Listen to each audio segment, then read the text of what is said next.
L'invité du vendredi avec Sylvie. Et vous êtes toujours à l'écoute de Radio JM et aujourd'hui nous avons le plaisir de recevoir un invité qui a su allier humour, culture et créativité pour fédérer une immense communauté en ligne. Avec ses mèmes, vidéos et contenus décalés, il a transformé son média en un véritable phénomène sur les réseaux sociaux, faisant de lui une référence incontournable du divertissement juif.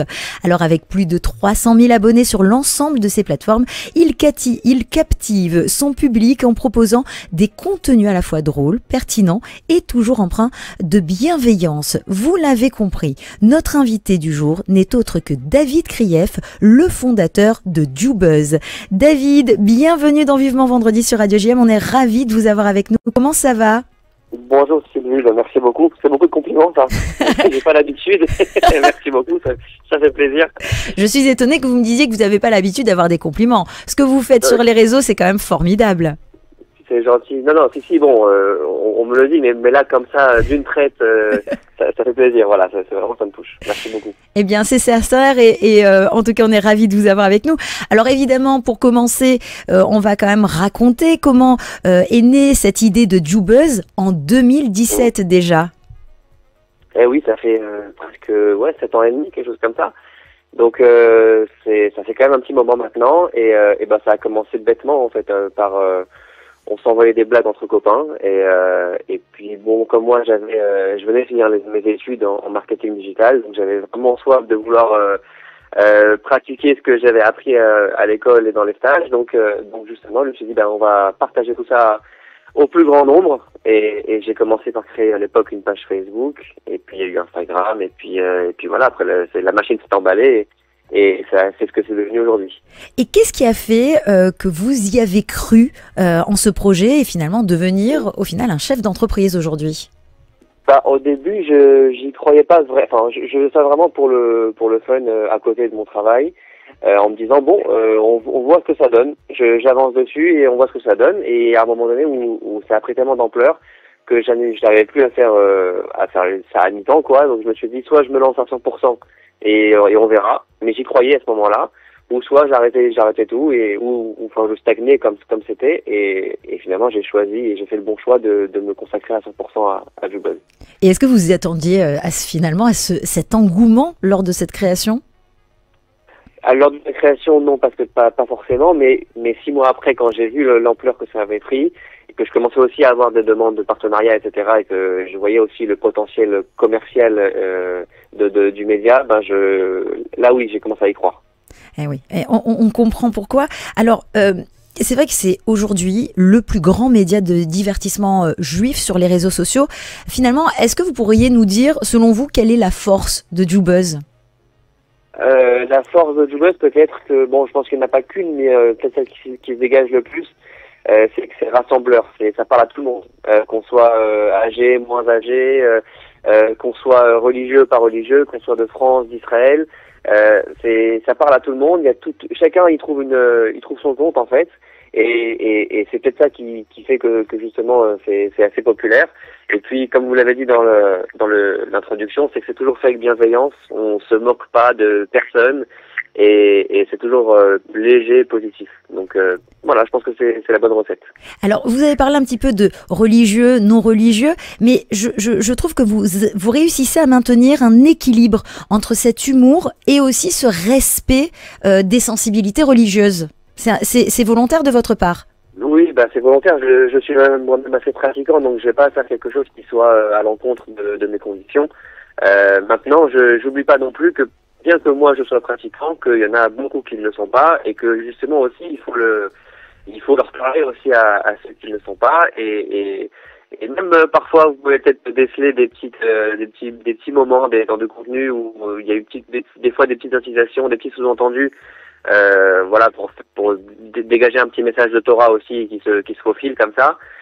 Donc voilà, j'essaie d'être le plus rassembleur et universel possible. Ça veut dire qu'aussi, vous touchez un public qui est non-juif. Ah, tout à fait, tout à fait. Vous savez, je vous donne un exemple. Pendant 7 ans, le logo, c'était la petite tête de rabbin, vous l'avez vu. Oui. Et justement, en septembre, on a un peu changé le logo parce que je voulais quelque chose qui soit un peu plus universel. et un peu moins, on va dire, qui donne l'image orthodoxe du rabbin, quoi, que celle qu'on connaît. Et donc depuis septembre, eh ben, vous voyez, le logo, il est beaucoup plus épuré et ça permet de toucher beaucoup plus de monde. Alors effectivement, on va faire encore un petit rappel avant de parler de toute cette belle actualité de JoBuzz. Pour ceux encore qui ne connaissent pas JoBuzz, et ils sont rares, est-ce que vous pouvez nous présenter un petit peu les différentes catégories de JoBuzz? Parce que c'est ce que vous appelez, vous, la famille JoBuzz. Exactement. Alors quand vous dites catégorie, vous parlez de déclinaison, c'est ça? Et c'est exactement les déclinaisons. JoBuzz Love, JoBuzz Food. Alors en fait, il y a 3 déclinaisons principales de JoBuzz, puisqu'il a fallu aussi parler à des catégories sociodémographiques très très particulières. Donc bon, il y a le JoBuzz global que vous connaissez, il y a un JoBuzz Israël qui lui ne concerne que les franco-israéliens, en tout cas ceux qui vivent en Israël. Il y a JoBuzz Meuf pour les filles, comme son nom l'indique, et on a JoBuzz Food qui lui est centré sur tout ce qui est bouffe, cuisine, etc., restaurant et compagnie. Et le dernier né, c'est JoBuzz Love, c'est notre application de rencontre qui donc c'est une application pour les célibataires juifs qui cartonne, et on est très content aussi de ce projet-là. On a plus de 15 000 personnes dessus, donc je pense qu'on va en parler après, mais voilà, en tout cas, voilà la déclinaison. Alors effectivement, on peut même en parler maintenant. Alors, mais avant cela, je voulais voir avec vous quand même, parce que JoBuzz, je parlais de cette famille JoBuzz parce que vous avez réussi aussi à ramener une très belle équipe autour de vous, parce que c'est aussi votre force. Et comment est-ce qu'on se retrouve à gérer cette équipe-là, qui gère aussi les montages vidéo, parce que vous êtes connu pour toutes ces vidéos, ces interviews incroyables. On va essayer aussi d'en parler dans un instant. Comment est-ce qu'on gère cette équipe, David Krief? Eh ben, cette équipe, elle a grandi. En fait, depuis 7 ans, j'ai beaucoup avancé seul, mais à un moment donné, j'ai dû m'entourer parce que je voyais que il y avait un potentiel de développement qui était de plus en plus important. Et aujourd'hui, on est 10 à travailler sur JoBuzz. Pas tous à plein temps. Il y en a qui sont pas forcément à 100%, mais en tout cas, on est 10 à travailler dessus. Et l'avantage, c'est que c'est très décentralisé. On n'a pas de bureau, en tout cas pas pour l'instant, pas de bureau attitré. Chacun est de son côté, chacun est en télétravail. Et moi, j'aime ce format-là parce que ça permet d'être beaucoup plus flexible. Il y a une partie qui est en Israël, une partie qui est en France. Et chacun a son rôle, chacun a sa tâche. Il y a celui qui s'occupe des produits dérivés, de l'application, des vidéos, des comédie clubs, des événements. Bon, chacun a son rôle et ça se passe très bien. Eh bien, écoutez, c'est formidable. Mais alors, vous me parlez d'Israël, vous me parlez finalement qu'il y en a sûrement à Paris, un petit peu partout. Mais à quand un JoBuzz Marseille, David Krief? Eh ben, en fait, on n'est pas catégorisé sur une ville ou quelque chose comme ça. Mais c'est pas une ville, c'est un pays pour nous, Marseille. Non, c'est un état d'esprit. C'est un état d'esprit. C'est un état d'esprit, exactement. On a fait quelque chose à Marseille. On a fait le JoBuzz Comedy Club. On est venu effectivement. fin octobre, je crois. Exactement, et avec l'un de nos chroniqueurs d'ailleurs, Baba Rudy, qui sera tout à l'heure dans cette émission. Tout à fait, Baba Rudy qui est très talentueux et qui s'est produit sur scène. On a fait... c'était fou parce qu'à Marseille, justement, on a fait salle comble en 12 minutes. La salle s'est remplie en 12 minutes, c'était incroyable, c'est jamais vu. Donc, on sait qu'il y a un engouement à Marseille et on va certainement revenir pour d'autres occasions. C'est prévu, mais voilà. Et puis surtout, on a un beau concert qui s'annonce. Un très très beau concert. Ah oui, voilà. Effectivement, vous pouvez nous en parler. Oui, le concert, de Ishaï Ribo. Ishaï Ribo, alors c'est vous qui l'organisez et vous allez le faire, je sais, avec beaucoup de réussite. Nous, on est uniquement partenaire de ce concert-là et ce sera un très beau concert d'Ishaï Ribo, un enfant du pays, si je me souviens bien. Et voilà, on espère qu'il y aura beaucoup de monde à Marseille pour y assister. Eh bien, on compte sur notre public marseillais. Puis vous avez parlé de Ishaï Ribo, que vous avez aussi interviewé, parce que c'est ça aussi la force incroyable de JoBuzz. Vous l'avez dit, vous rassemblez, mais vous êtes aussi reconnu pour la qualité de toutes ces interviews de célébrités. D'ailleurs, j'imagine que on a là en tout cas l'impression que limite, ce sont les célébrités qui vous contactent maintenant pour aller sur JoBuzz. Est-ce que c'est un petit peu le cas? Ça a été le cas pour certains, notamment pour Gad Elmaleh à l'époque, il y a 2 ans, je crois, quand on a fait son interview qui avait fait beaucoup de bruit aussi. Mais après, non, c'est nous qui les contactons, pour la plupart en tout cas. Maintenant, ils savent que quand ils vont venir sur Jubuzz, ils savent qu'ils vont devoir parler un peu de leurs racines et de leur voilà de tout ce qui les rapproche du judaïsme. Même si on force rien, hein, on pose, enfin, nous on montre justement la vidéo avant de la publier et ils sont d'accord avec ce qui est dit, donc ils assument tout ce qu'ils disent et il n'y a pas de souci avec ça. Mais oui, on a fait pas mal d'interviews. On a fait, déjà on a commencé avec Kenji, qui n'est même pas juif, hein, d'ailleurs. On a commencé avec Kenji il y a 2 ans et demi, et puis depuis on a fait Gad Elmaleh, Kev Adams, Elie Semoun, Enrico Macias, Patrick Bruel, Philippe Lelouch, on en a fait pas mal. On a fait une quinzaine, et puis même des artistes israéliens, hein, comme Michael Ribo, Hanan Ben-Ari, Ben Benzaken et tout ça. Donc on est assez content de ces interviews-là. On n'en fait pas tout le temps parce que ça prend beaucoup de temps et c'est assez difficile d'atteindre ces gens-là, mais on en fait une à peu près tous les 2 mois.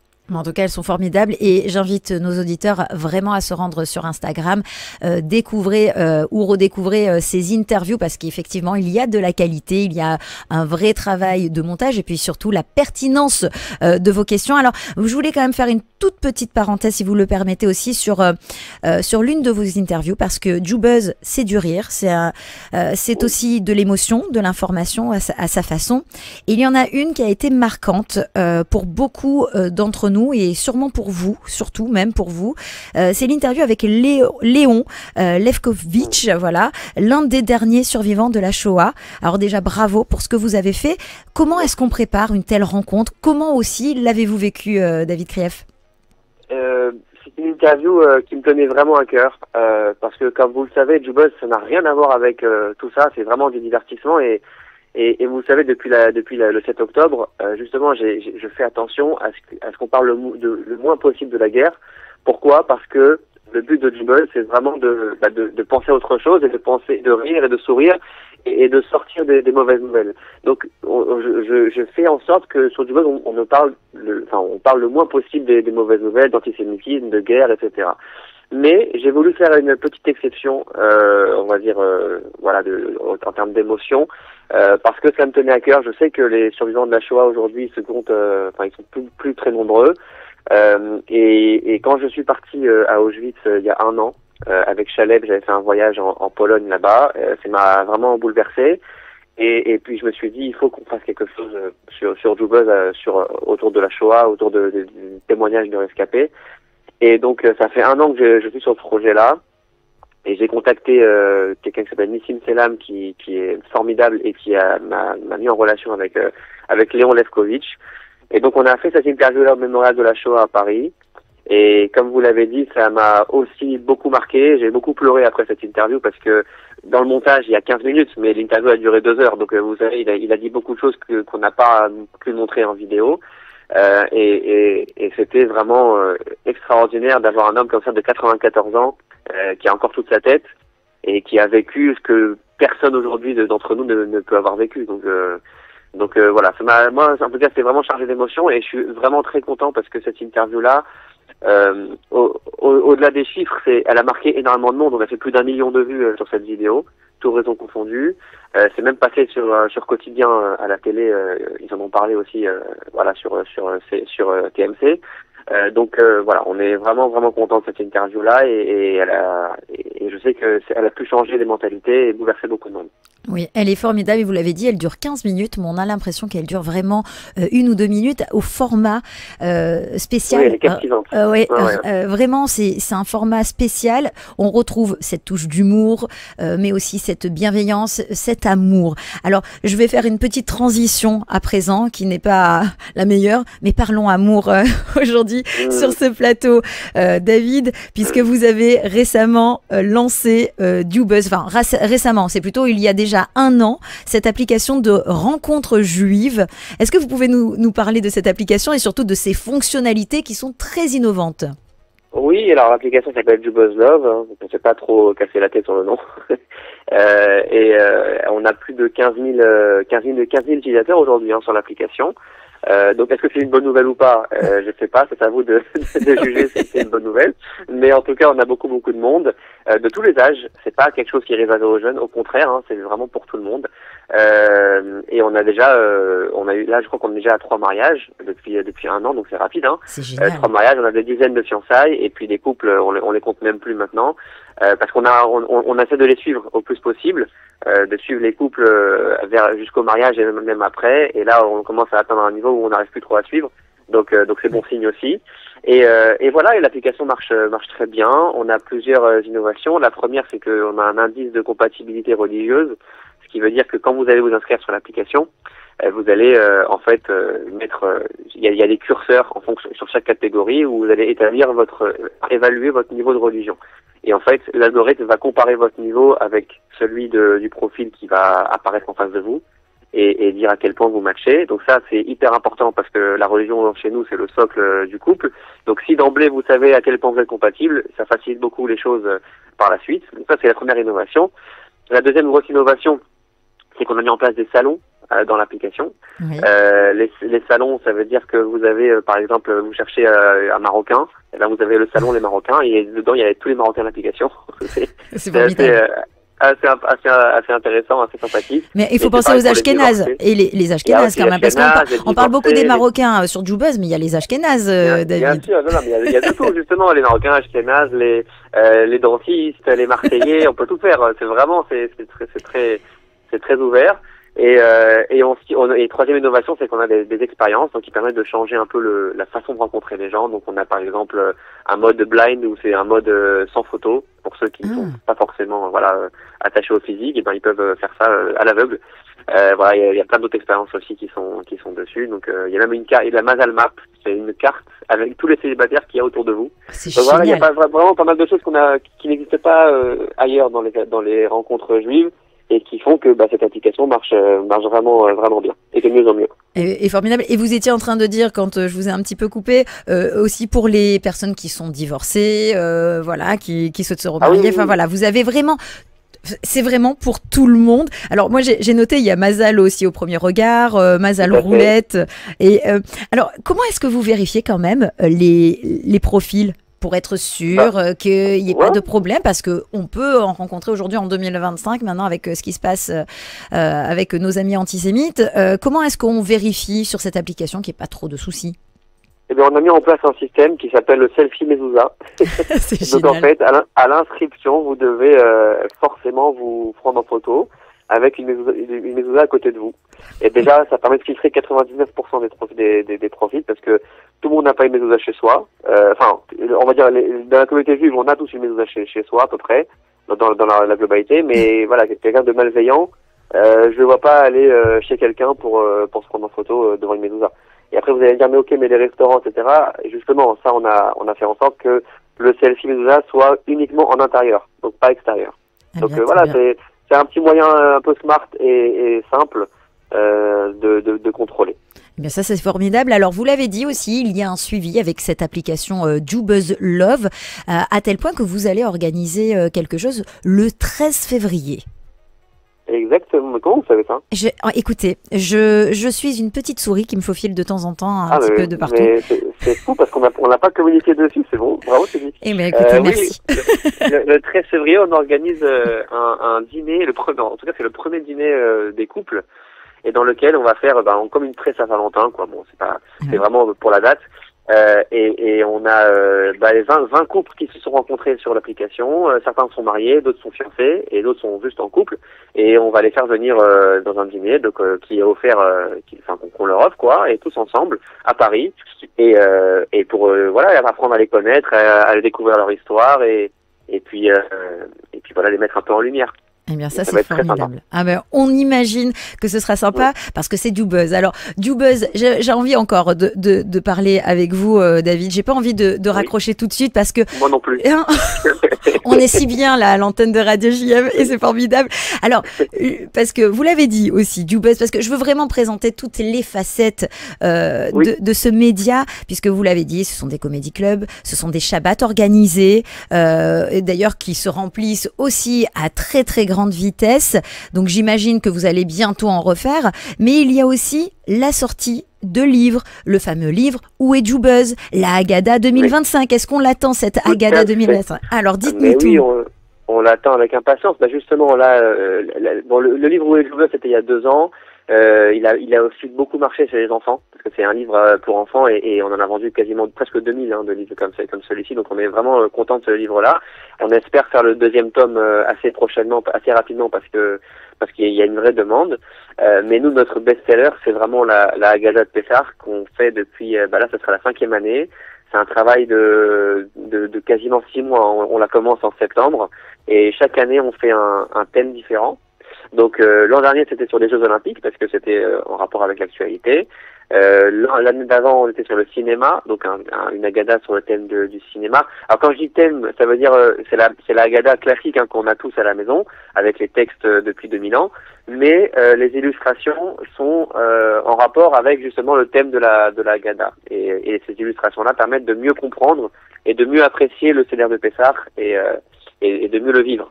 Donc voilà, donc l'année d'avant c'était le cinéma, ensuite on avait fait, juste avant on avait fait sur les élections présidentielles, puisque c'était en 2022, donc c'était en plein dans les élections, et juste avant c'était le Covid, parce qu'on était en plein dedans aussi. Exactement. Et là cette année... Alors c'est quoi cette année? Et c'est marrant parce que je l'ai encore annoncé à personne, donc vous allez avoir l'exclusivité. Cette année c'est le thème de la musique. Oh donc, génial. On fait thème musique. Voilà, donc après sport, cinéma... politique et Covid, on a thème de la musique. Donc on a une belle Haggadah avec plein de références musicales de toutes les époques, pas que récents, vraiment de toutes les époques. Vous allez voir, il y a vraiment des belles illustrations qui seront dessus et toujours un petit mot de Torah aussi à chaque page. Et puis même la ficomane qu'on a trouvé entre les pages. On a dessiné la ficomane et on doit le trouver entre les pages. Ça c'est génial. Ça c'est un super concept pour cette Haggadah de 2025. Est-ce que vous avez aussi rajouté, comme vous l'aviez déjà fait, les recettes de cuisine pour Pessah ou alors encore autre chose? Non, cette année on n'a pas fait ça. Justement, en fait, on veut changer chaque année d'innovation. Donc non, cette année on n'a pas fait les recettes. Par contre, on a fait, vous verrez, on a composé 3 musiques. Enfin, on a écrit des paroles plutôt de 3 musiques. Donc comme ça, vous verrez, ça, façon sortie d'Égypte, vous verrez, c'est des chansons connues, mais on a modifié les paroles pour les coller avec la sortie d'Égypte. Et donc voilà, ça va être la petite innovation de cette année. Et puis ce qui est bien avec votre Haggadah Joubuzz, c'est que finalement, on retrouve tous la même prière. On est tous d'accord sur, il faut mettre le coude là maintenant, il faut d'abord verser le verre de vin. Ouais. Voilà. Au moins, on est tous d'accord avec la Haggadah Joubuzz. Tout le monde fait la même prière. C'est pour les Ashkénazes, les séfarades et tout le monde est content. Voilà. Tout à fait. Et c'est aussi si je peux dire, c'est aussi après le Seder, c'est aussi un objet de décoration. C'est parce que on fait vraiment en sorte que la couverture de la Haggadah soit vraiment très très belle, brillante, beaucoup de couleurs, etc. Et donc en fait, c'est pas juste un livre que vous allez utiliser les 2 soirs de Pessah. C'est vraiment un objet de décoration qui va durer toute l'année dans votre bibliothèque. Eh bien, ça c'est formidable. En tout cas, merci pour tout ce que vous faites. Alors, est-ce que vous avez d'autres projets encore, j'imagine, pour Joubuzz? Oui, de toute façon, on poursuit la tournée du Joubuzz Comedy Club. On a fait, en fait, l'an dernier, on a fait 6 dates à Paris. Et cette année, on a fait donc encore une fois Paris au début de l'année et puis Marseille, on a fait au mois de novembre. On était à Bruxelles il y a 2 semaines. Et prochaine étape, on est à Genève. Je vous dirai peut-être la date bientôt. Genève, et ensuite on espère encore faire d'autres villes. Donc voilà, ça c'est pour le projet du Comedy Club cette année. Et aussi on a lancé un autre projet d'événement il y a quelques semaines qui s'appelle le Joubuzz Quiz. Qui a beaucoup marché, oui, exactement, je l'ai vu sur les réseaux sociaux. Oui, c'était génial ça. Ça c'était vraiment super. C'est en fait on prend une grande salle et on remplit la salle. Là, on était 250 pour cette édition. Et c'est 250 personnes qui s'affrontent sur 40 questions de culture juive. Mais c'est pas juste des questions, c'est aussi un spectacle, parce que entre les questions, il y a des gens qui interviennent, il y a des chanteurs, il y a des magiciens. Bon, il y a vraiment un truc qu'on essaie de faire, un vrai spectacle, c'est un vrai show. C'est pas juste on répond à des questions. Et ça, on va le développer de plus en plus cette année dans des plus grandes salles, et même pourquoi pas le faire à Marseille ou ailleurs. On n'est pas du tout fermé à la proposition. Donc voilà, ça va être quelque chose de vraiment sympa. Ah bien, ça serait bien même un quiz OM PSG, un petit classico du buzz, pourquoi pas sur les. Ah bah oui, avec plaisir. Ça peut se réfléchir. Alors, une petite dernière question parce que vous avez réussi à faire en moins de 10 ans ce que d'autres, hein, même ont mis. En beaucoup de temps, mais surtout ce que vous avez réussi à construire, c'est cette communauté, cette bienveillance, cet amour aussi pour l'autre. Alors quel conseil pourriez-vous donner à quelqu'un qui, comme vous, souhaite se lancer dans la création d'un contenu en ligne ou tout simplement dans l'entrepreneuriat? Vous, justement, aujourd'hui, qui avez ces qualités-là, quelles seraient pour vous alors attendez, j'ai un petit problème dans l'oreille, voilà. Donc, quel conseil vous donneriez, David Krief, à quelqu'un qui souhaite se lancer dans l'entrepreneuriat? Moi, j'ai un conseil à donner, c'est d'avoir de la rigueur. Pour moi, c'est hyper important d'avoir de la rigueur, de la régularité. Ça veut dire, quand on a commencé Jubuzz il y a 7 ans et demi, c'était un mème par jour pendant 6 mois. Et c'est ce rythme-là que j'avais voulu conserver depuis le début, parce que c'est la régularité qui prouve votre sérieux et votre professionnalisme, et de montrer que vous êtes attaché aux détails, attaché à la forme autant qu'au fond. Et c'est ces choses-là qui témoignent vraiment du sérieux de votre média et de permettre d'avancer vraiment de façon beaucoup plus sereine, et vous êtes vraiment pris au sérieux avec cette qualité-là. Donc pour moi, la rigueur, c'est vraiment quelque chose d'essentiel. Eh bien, c'est un très bon conseil. Merci David pour cet échange passionnant. Et puis surtout, merci d'avoir créé ce qui manquait à la communauté, à savoir un véritable espace de partage, de bonne humeur, de connexion véritable. Merci beaucoup, Sylvie. Eh bien, merci à vous et surtout 5 sur vous. Sur vous aussi. Eh bien, merci. À très bientôt sur notre antenne. À très vite, merci. Merci, au revoir. Shabbat shalom. Shabbat shalom.